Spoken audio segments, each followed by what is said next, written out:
Pernah nggak sih kamu lagi dengerin lagu, terus tiba-tiba kamu merasa senang banget, atau malah sedih nggak karuan?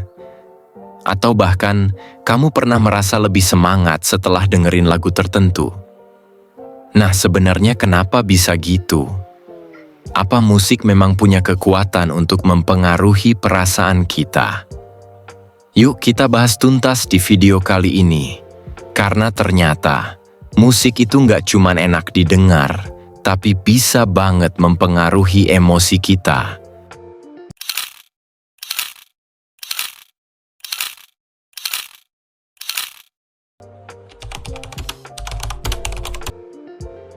Jadi, sebelum kita bahas lebih dalam, mari kita bahas dulu apa itu emosi dan musik.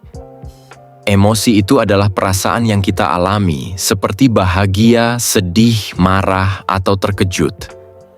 Nah, musik adalah salah satu bentuk seni yang menggunakan suara dan ritme untuk menyampaikan pesan atau perasaan. Ternyata, kombinasi keduanya bisa saling memengaruhi loh.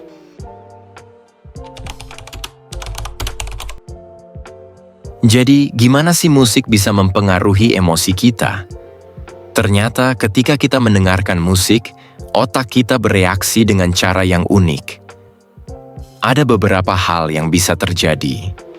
1. Frekuensi dan ritme. Musik dengan ritme cepat dan beat yang kuat biasanya bisa membuat kita merasa lebih berenergi atau semangat. Sementara musik yang lebih pelan dan lembut bisa bikin kita merasa tenang atau bahkan sedih. 2. Melodi dan harmoni. Melodi yang ceria dengan harmoni yang manis bisa bikin perasaan kita jadi lebih bahagia. Sebaliknya, melodi yang minor atau penuh ketegangan bisa bikin kita merasa lebih cemas atau melankolis. 3. Asosiasi pribadi. Ada juga faktor pribadi loh. Kalau kamu mendengarkan lagu yang punya kenangan khusus, misalnya lagu yang kamu dengar saat momen bahagia, lagu itu bisa membawa kembali perasaan tersebut. Begitu juga sebaliknya, lagu yang berhubungan dengan kenangan sedih bisa bikin kamu merasa kehilangan atau nostalgia.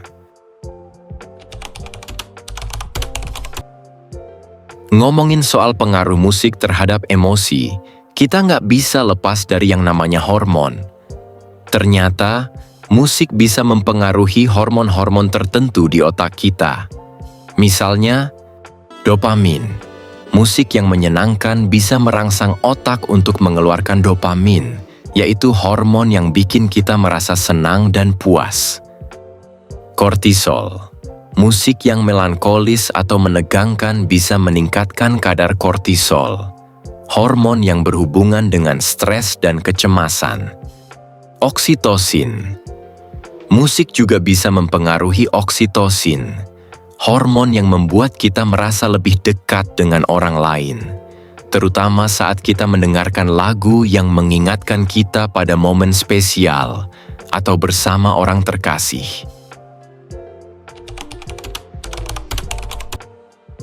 Tapi, nggak cuman emosi aja yang bisa dipengaruhi loh. Musik juga bisa bantu kita fokus atau mengubah suasana hati kita. Misalnya, beberapa orang suka dengerin musik saat belajar atau bekerja, karena musik bisa membantu meningkatkan konsentrasi dan memotivasi mereka. Tapi, ada juga yang justru merasa lebih santai atau terhibur dengan musik yang lembut. Jadi, jenis musik apa yang kamu pilih bisa banget ngubah mood kamu seharian.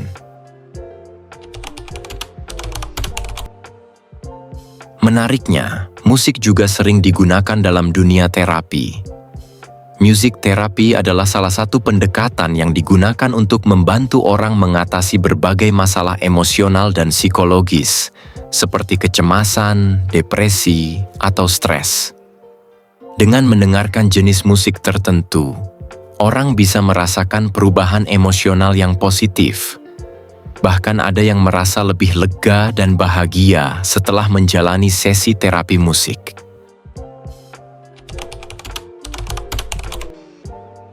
Menariknya, Di berbagai budaya di seluruh dunia, musik memainkan peran penting dalam membentuk emosi bersama. Misalnya di Indonesia, musik gamelan sering digunakan untuk menciptakan suasana sakral atau tenang. Sementara di Afrika, musik perkusi dengan ritme cepat sering digunakan dalam upacara kebersamaan untuk membangkitkan semangat. Jadi musik itu bukan cuma soal nada, tapi juga soal makna budaya.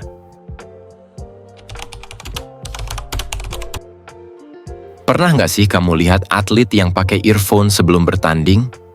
Musik ternyata juga sering digunakan untuk meningkatkan performa olahraga. Musik dengan beat yang cepat bisa membantu meningkatkan energi, motivasi, bahkan daya tahan fisik. Nggak heran banyak orang pakai playlist khusus saat nge-gym biar makin semangat.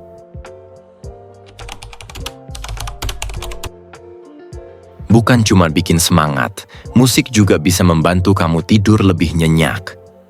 Musik dengan tempo lambat atau suara alam sering digunakan sebagai white noise yang bikin rileks dan membantu mengurangi kecemasan sebelum tidur. Jadi kalau kamu insomnia, coba deh pasang playlist relaksasi.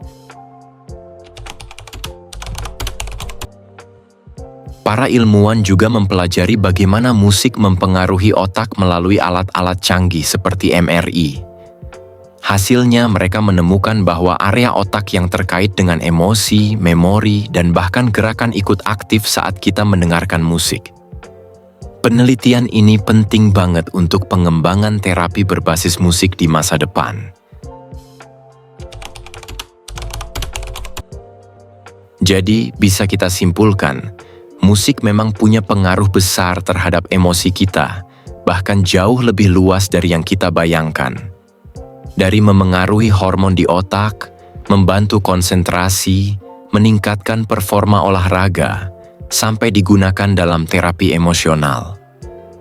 Musik bukan cuma hiburan, tapi juga alat yang kuat untuk kesehatan fisik, mental, dan sosial kita. Fun fact tambahan. Di beberapa penelitian, ternyata tanaman juga bisa merespons musik tertentu loh. Misalnya, tanaman yang diperdengarkan musik klasik cenderung tumbuh lebih baik dibanding yang didiamkan saja. Wah, bukan cuma manusia, ternyata musik juga menyentuh makhluk hidup lain. Nah, sekarang kamu udah tahu jawabannya.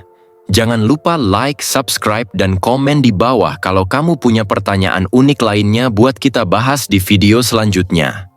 Terima kasih telah menonton video dari channel Bril Fact, tempat di mana pertanyaan kecil punya jawaban yang luar biasa besar. Sampai jumpa!